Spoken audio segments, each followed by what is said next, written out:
Oke, di depan kita ini adalah sepeda Celis E01 ya, sepeda listrik ya.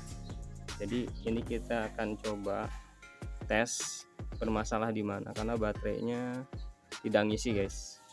Oke, kita coba tes dulu ya dengan cara dipasang di dalam sepedanya ya. Kita coba charger dari sini ya guys. Jadi ini saya sudah colok ya charger baterainya ya. Ini kondisinya hidup tuh lampunya, harus gelap sih. Intinya ini chargernya masih bagus guys. Kita akan coba colok ke baterainya ya guys. Baterainya yang langsung di ini guys. Ini ada lampu guys, indikator ya guys. Jadi kalau misalkan dia di charger biasanya nih kalau dia normal ini hidup guys lampunya guys, seperti kayak sedang ngisi gitu, kayak naik ke atas itu turun, naik ke atas turun, naik ke atas gitu indikatornya gitu, bahwa menyatakan listriknya ini yang di charger ini masuk gitu ya. Nah ini kan tidak ada guys, teman-teman bisa lihat tuh nggak ada sama sekali, padahal ini baterainya sudah saya colok. Nah kalau udah seperti ini kita akan coba cek dulu ya, kita coba lepas baterainya. Nah untuk melepas ya teman-teman cukup dengan cara seperti ini. Jadi lepas dulu colokan yang nempel ke baterainya. Lalu di sini ada kunci ya teman-teman. Dimanfaatkan adalah untuk melepas kuncian yang di baterai ini. Tinggal diputar aja nanti ke kiri. Dia itu dorong nih baterainya ini dari bawah, dorong kuat ke atas aja, dorong aja ke atas langsung kuat, agak kuat. Nah itu seperti itu teman-teman. Jadi caranya cuman nyantel aja gitu dia itu sebenarnya. Yang penting itu teman-teman harus lepas joknya dulu ya, karena joknya pasti ganggu ketika kita melepas baterai tanpa dilepas joknya. Baterainya ini posisinya di dalam kerangkeng gitu kan, ketika kita lepas itu berbenturan dengan joknya. Nah guys, jadi ini adalah chargernya. Jadi kalau charger Celis itu seperti ini ya. Jadi colokan ujungnya seperti ini, kelihatan nggak? Jadi kita akan coba colok ya guys, ke sini guys. Nah kalau dia, teman-teman bisa lihat ada lampunya ya, hidup ya, hijau nih. Jadi ini ciri-ciri charger yang masih normal, masih bagus, artinya dia tidak bermasalah. Jadi kalau misalkan teman-teman masih bingung di baterai atau di charger, lihat aja kalau chargernya masih hidup seperti ini biasanya masih bagus ya. Untuk lebih lanjutnya kita nggak tahu, nanti kita cek lagi berikutnya ya, tapi pastikan ini sudah bagus.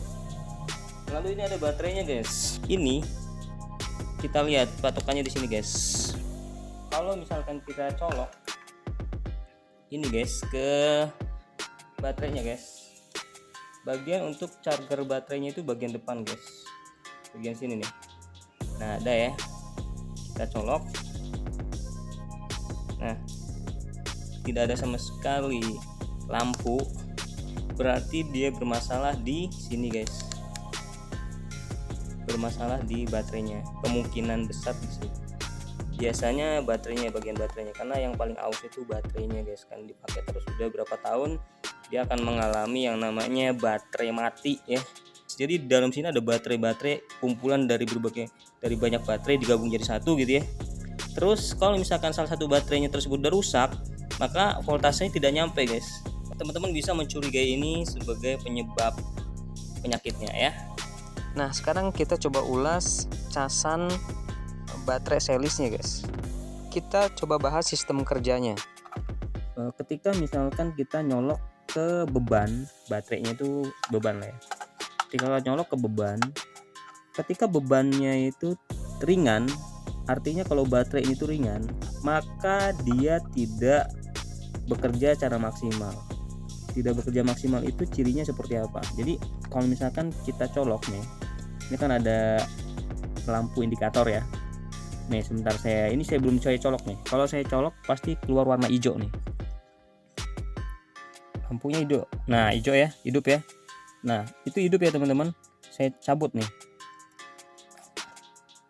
tuh ya. Oke, bisa kelihatan di situ tadi ya. Ini anggaplah baterai di Celis ya. Kita colok nih ya, seperti ini ya.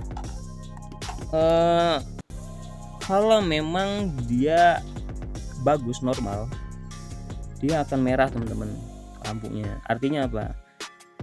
Kalau merah itu artinya aliran listrik masuk ke dalam ini bebannya kosong nih, si baterainya masih kosong sehingga dia ngecas ya. Terus kipas yang di dalam sini hidup teman-teman. Artinya dia membaca bahwa beban di sini ini berat sehingga harus diisi.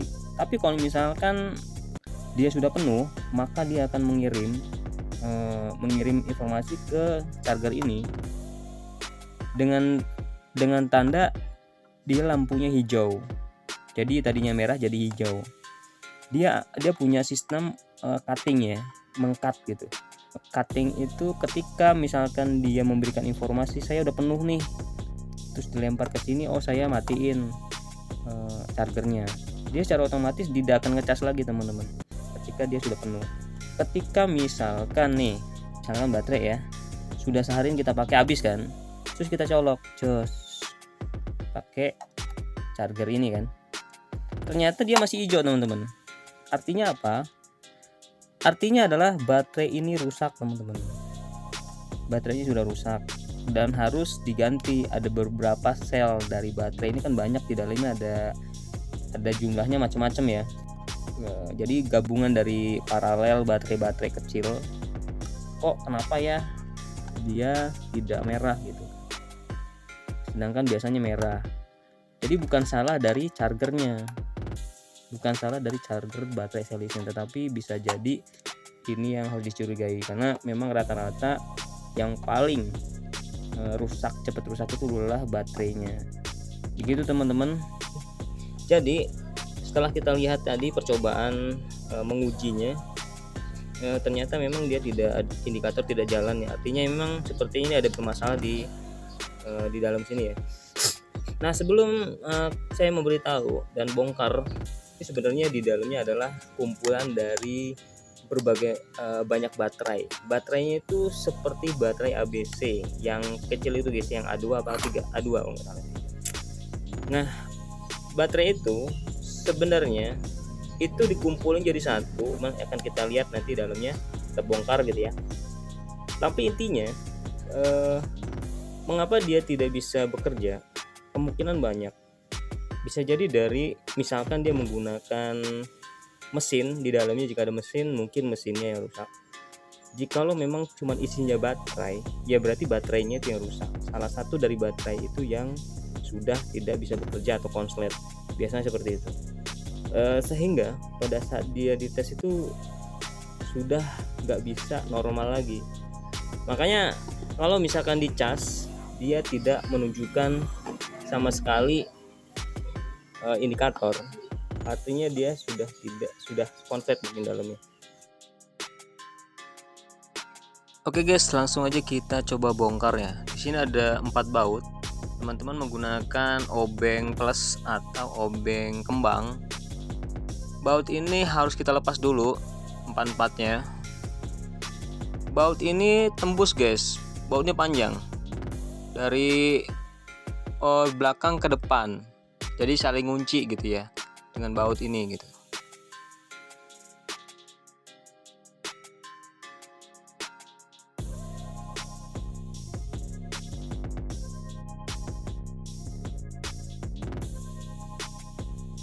Nah, kalau kita mau bongkar-bongkar sesuatu guys, saran dari saya hati-hati guys ya. Jadi kadang-kadang ada soket yang nempel, yang kalau dicabut itu dia bisa putus.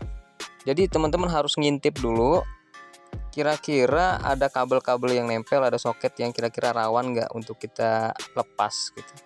Kalau misalkan kira-kira udah meyakinkan bahwa soketnya itu aman, udah itu ada kabel-kabel yang nggak bisa putus, ya bolehlah langsung kita lanjutin untuk kita copot atau kita lepas gitu. Karena kejadian banyak juga kita coba untuk menyelesaikan masalah ataunya nambah masalah gara-gara kita kurang teliti dengan hal tersebut guys.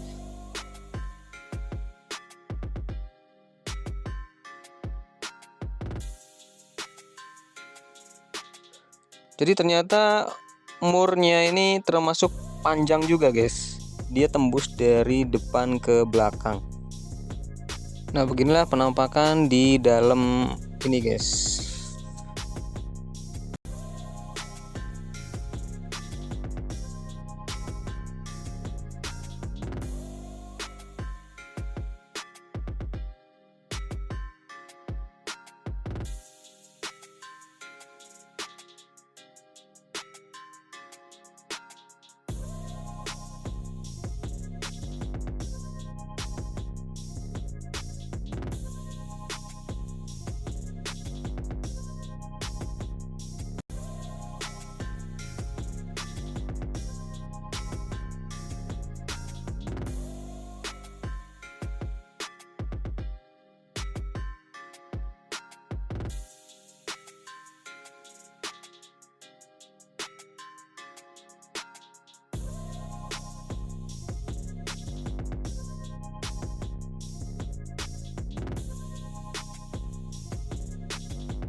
Ini juga guys yang harus diperhatikan ketika teman-teman itu ketemu soket. Soket ini biasanya memang tidak akan tertukar guys. Seperti yang kita lihat soket merah ini, kanan dan kiri itu dia tidak akan bisa tertukar. Walaupun kita paksa tukar, bolak-balik itu tidak akan bisa terjadi guys. Jadi masih aman.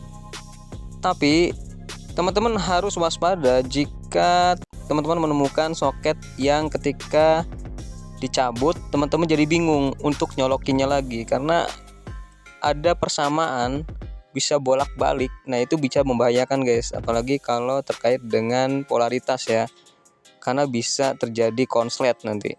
Untuk kumpulan baterai itu sebenarnya berada di dalam yang dibungkus dengan warna hitam ini guys.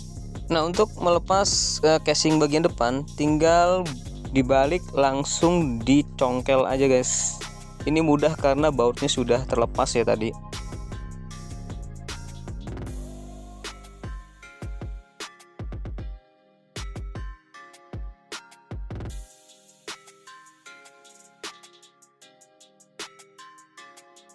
Kalau soketnya sudah tidak ada sangkut-sangkutnya, kita dorong aja baterai ini ke selongsongnya. Jadi sebenarnya casing ini dipenuhi dengan baterai aja guys.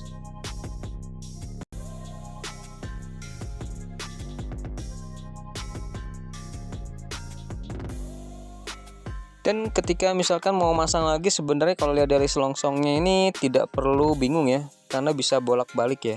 Jadi posisi depan bisa di belakang, bisa ditukar lagi dari belakang ke depan gitu ya.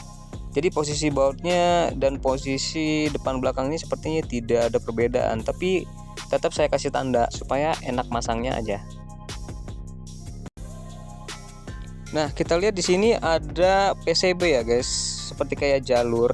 Saya penasaran apakah di sini ada mesin atau bukan gitu ya. Ini adalah PCB untuk bagian depan, bagian tombol on off-nya ya. Jadi kita coba bongkar. Kalau misalkan dia hanya sebatas jalur untuk on off-nya, berarti dia bukan mesin. Dan sepertinya ini hanya rangkaian untuk jalur on off-nya saja guys, dan bukan mesin cas untuk baterai.